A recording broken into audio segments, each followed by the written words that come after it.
जी sir आप उस घर से रह के आए हो जिस घर में रोज झगड़े होते हैं। मैं जानना चाहूँगा किस तरह की जर्नी रही आपकी, भले एक दिन की जर्नी रही लेकिन किस तरह की रही, आप शेयर करना चाहो कुछ भी मैं। देखिए, बिग बॉस जो है वो इंडिया का सबसे बड़ा रियलिटी शो है, ये सब जानते हैं। तो मेरे लिए कुछ घंटों के लिए वहाँ जाना, मेरे लिए ये बहुत बड़ा इवेंट था। It was a life changing event for me. और इसके लिए मैं बिग बॉस और एंडेमॉल की टीम का बहुत बहुत धन्यवाद करना चाहता हूँ कि उन्होंने मुझे ये मौका दिया। उन्होंने मुझे इतना काबिल समझा, इतना सक्षम समझा कि मैं अंदर जाके लोगों के बारे में उनका भविष्य बता सकता हूँ। जैसे कि और अगर एक्सपीरियंस की फर्दर मैं बात करूँ, तो अंदर जो कंटेस्टेंट्स हैं जिनको हम सब पर्दे पे देखते हैं, टीवी पे देखते हैं, तो उनसे मिलना भी, उनसे इंटरेक्ट करना भी, it was a wonderful experience. जी, जैसे कि हम बात करें, आप लोगों की बहुत भविष्य देखे हो, आपका मतलब काम ही है कि जी भविष्य देखना लोगों का। जी आप घर में जाते ही शिव ठाकरे का भविष्य देखे, उनको बोले कि आप टॉप 4 में आप आ सकते हो, जी। उनके बारे में क्या? देखिए, शिव की सबसे बड़ी क्वालिटी,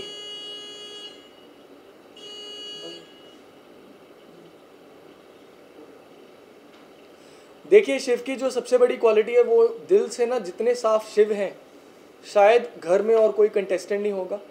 जब मैं एंटर भी कर रहा था तो उधर मेरे को कोई भी नहीं जानता, तो Shiva was the first person. Shiva एक ऐसे पहले इंसान थे जो खड़े हुए मेरे लिए। और जब मैंने इंटरैक्ट किया, और जो उनका ऑरा है वो बहुत ही पॉजिटिव है। मतलब लोगों के बारे में किसी भी तरह की नेगेटिविटी वो नहीं रखते, जो कि सब देख पाते हैं शो में। और शिव का जो करियर है, जैसे कि मैंने प्रिडिक्ट किया और मैंने उन्हें बोला है कि टॉप 4 में वो अवश्य दिखते हैं मुझे। और कल सलमान सर ने भी मुझसे पूछा था कि अगर विनर आपको कौन दिख रहे हैं, तो मैंने उन्हें ये बोला कि मेरे पास सबका हॉरोस्कोप नहीं है। मेरा जो असली काम है वो है हॉरोस्कोप देखना। जो फेस रीडिंग है, that is the 20% of the whole thing that I do. तो फेस रीडिंग की अपने में खुद कुछ कमियां हैं। फेस रीडिंग इतनी सक्षम नहीं है कि पूरा प्रिसीजन से हम बता पाए। इसलिए मैंने बोला था कि अगर आप प्रिडिक्शन की बात करो कि कौन जीत रहा है सिर्फ फेस रीडिंग से, तो मैं कहूँगा 51% जो है वो प्रियंका के चांसेस हैं, 49% जो है वो शिव के चांसेस हैं। लेकिन अगर आप मेरे फेवरेट्स की बात करो तो मैं चाहता हूँ कि शिव ये शो जीते। और शिव में एक और चीज़ मुझे बहुत क्लियरली दिखी थी, जो मैंने प्रिडिक्ट भी किया था। 2024 से पहले आप उन्हें बहुत जल्दी बॉलीवुड नहीं, अगर तो एक मराठी मूवी में तो ज़रूर देखोगे। जी, और साथ ही हम बात करें सिंबुल की, जी। तो उनका भी आप फ्यूचर देखे थे, और आपको सिंबुल का गेम कैसे लगा, मतलब किस तरह से घर के अंदर देखिए, खेलते थे? सुम्बुल जो है वो सबसे यंग कंटेस्टेंट है अभी जो घर के अंदर है।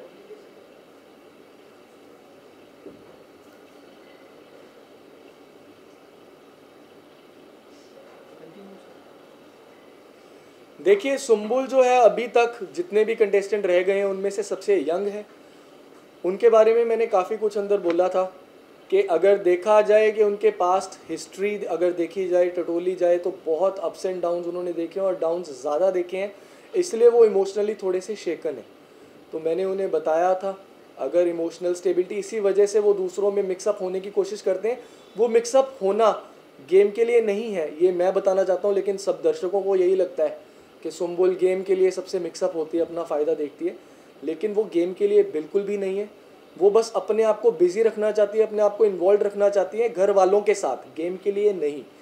ठीक है, क्योंकि अगर वो फ्री रहे या अकेली रहे, तो वही स्ट्रेस जो उससे पास्ट हिस्ट्री से रिलेटेड है, और वही स्ट्रेस जो घर वालों के से रिलेटेड भी है, जैसे उनके डैड के साथ जो इंसिडेंट्स हुआ, जो काफ़ी लोगों को पसंद भी नहीं आया, जो फ़ोन कॉल की बात थी, तो ये सब चीज़ें भी उन्हें हॉन्ट करती रही हैं। और यही कारण है कि वो शो में भी उतना अपना जो चुलबुलापन है वो दिखा नहीं पाई। लेकिन एक चीज़ बहुत क्लियर है, आगे फ्यूचर उनका बहुत सही है।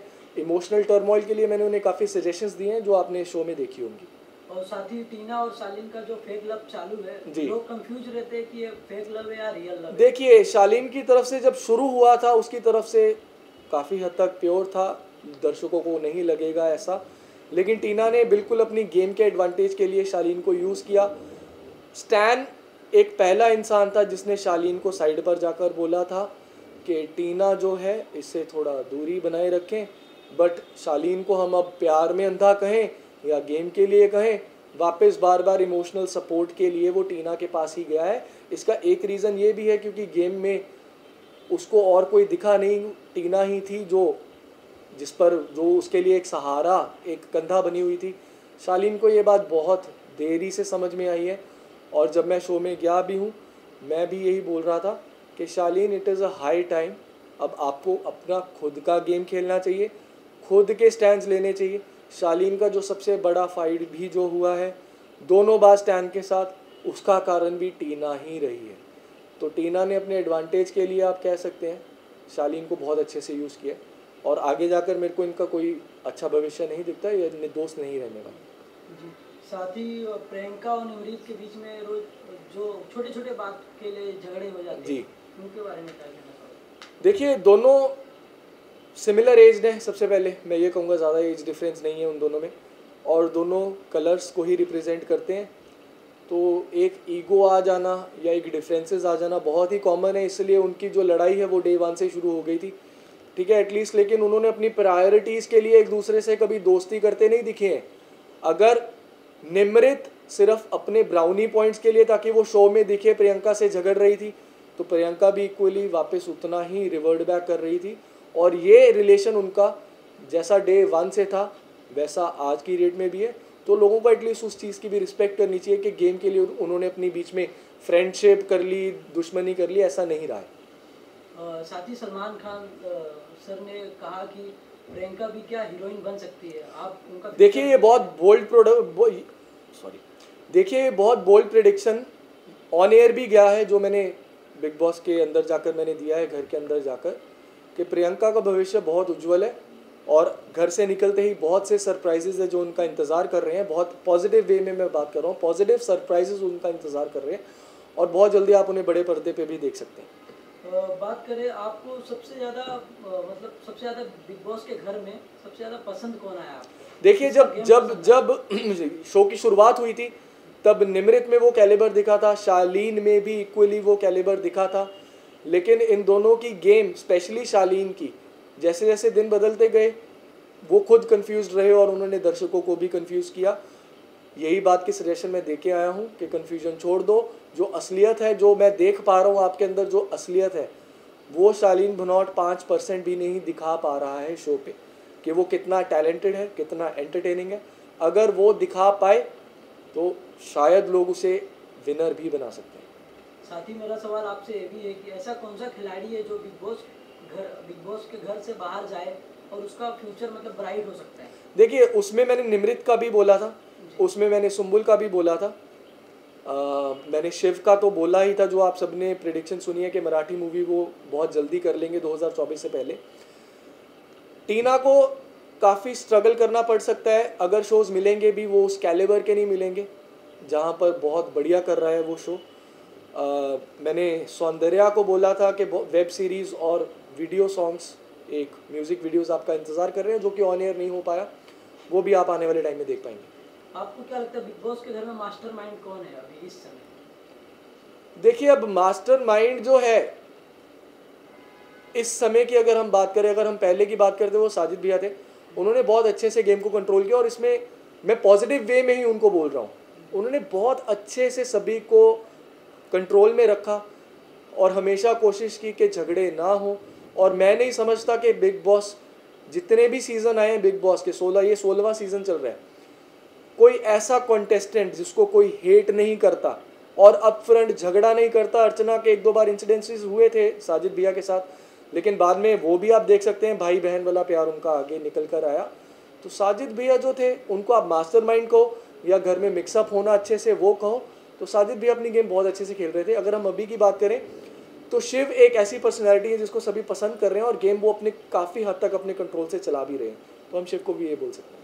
साथ ही सलमान खान सर के बारे में क्या कहना है आपका, उनके बारे में क्या कहना चाहोगे? देखिए एक बहुत बड़ा मैंने लाइफ का एक बहुत मेजर एक्सपीरियंस उनसे शेयर किया था 2016 में, जब उनका मूवी एक आया था सुल्तान, जो कि एक बहुत बड़ा ब्लॉकबस्टर रहा था। तो 2016 में वो पंजाब आए थे और वो जहाँ पर एक प्राइवेट पार्टी में जाने वाले थे, वहाँ कुछ पर्सनल रीजंस की वजह से जो मैं शेयर नहीं करना चाहता, वहाँ मैं उनको मिल नहीं पाया। तो काफ़ी देर तक मुझे ये दुख रहा कि मैं बिल्कुल क्लोज से मैंने वो मौका गवा दिया और मैं रोया भी था, मैं ये भी ऐड ऑन करना चाहता हूँ। तो और वो समय था जब मैं एस्ट्रोलॉजी सीख रहा था। तो कल जब मेरा ये सपना पूरा हुआ तो मैंने बिग बॉस को और एंडेमॉल का बहुत बहुत शुक्रिया अदा किया एस्ट्रोलॉजी का शुक्रिया अदा किए, जो कि एक ज़रिया बना है मेरे को सलमान सर से मिलने का। एंड सलमान सर को मिलना बहुत लोगों का सपना होता है, और मैंने तो स्टेज शेयर किया उनके साथ, चाहे वो 2 मिनट के लिए, चाहे वो 5 मिनट के लिए। तो मेरे लिए अभी तक का लाइफ का ये सबसे बड़ा इवेंट था, और मैं सलमान सर को भी थैंक यू करना चाहता हूँ। उन्होंने बहुत अच्छे से, बहुत फ़नी वे से सब चीज़ों को लिया, और अच्छे से थोड़ा सा सुना भी है मुझे। साथ ही बिग बॉस तो बहुत बड़ा एक रियलिटी शो रहा जी। उसके सिवा और कौन से रियलिटी शो में आप जाना पसंद करोगे? देखिए, जिन जिन रियलिटी शोज़ में एस्ट्रोलॉजर की ज़रूरत पड़ सकती है तो मैं हमेशा तैयार रहूँगा। जैसे एंडमॉल की टीम ने, जैसे कि मैंने अभी ऐड ऑन किया कि एंडमॉल की टीम ने मुझे सक्षम समझा कि मैं अंदर जाकर लोगों का भविष्य बता सकता हूँ, और शायद मुझे ऐसा लगता है, और एंडमॉल की टीम ने भी यही कहा है, बिग बॉस की टीम ने भी यही कहा है कि आपने बहुत अच्छे तरीके से सबको उनका भविष्य बताया और उनके पास के बारे में भी बहुत अच्छे से बताया। तो फ्यूचर में अगर कोई ऐसे शोज़ होते भी हैं जहाँ किसी एस्ट्रोलॉजर की ज़रूरत है, आई एम ऑलवेज देयर। जाते जाते आपको जो इतना प्यार देते हैं आपके फैंस, उनके बारे में क्या कहना है? जी, फैंस प्यार भी करते हैं काफ़ी। अभी मेरे इंस्टाग्राम और ईमेल्स भरे पड़े हैं कि उनको भी एक सेशन चाहिए। और एट द सेम टाइम कुछ लोगों को कुछ लोगों से हेटरेट भी बहुत ज़्यादा मिला है। जैसे प्रियंका अंकित के ऊपर जो मैंने कमेंट किया है, तो वो बैकलैश भी मुझे मिला है वो। लेकिन मेरा काम है दुनिया को सच्चाई दिखाना, वो मेरा काम है। प्रियंका अपना टाइम वेस्ट ना करे, वो बताना मेरा काम है, ताकि उसका भविष्य उज्जवल रहे, उसीलिए मैं वहाँ था। और जैसे प्रोमोज निकले थे कुछ, जहाँ सुम्बुल के बारे में मैं माँ की बात कर रहा हूँ, जो कि पूरा नहीं था, क्योंकि प्रोमोज में पूरा इन्फॉर्मेशन नहीं होता है। तो एक बहुत बड़ी एक्ट्रेस जो है, जिनका मैं नाम नहीं लेना चाहता, उन्होंने ट्विटर पे ट्वीट भी किया था।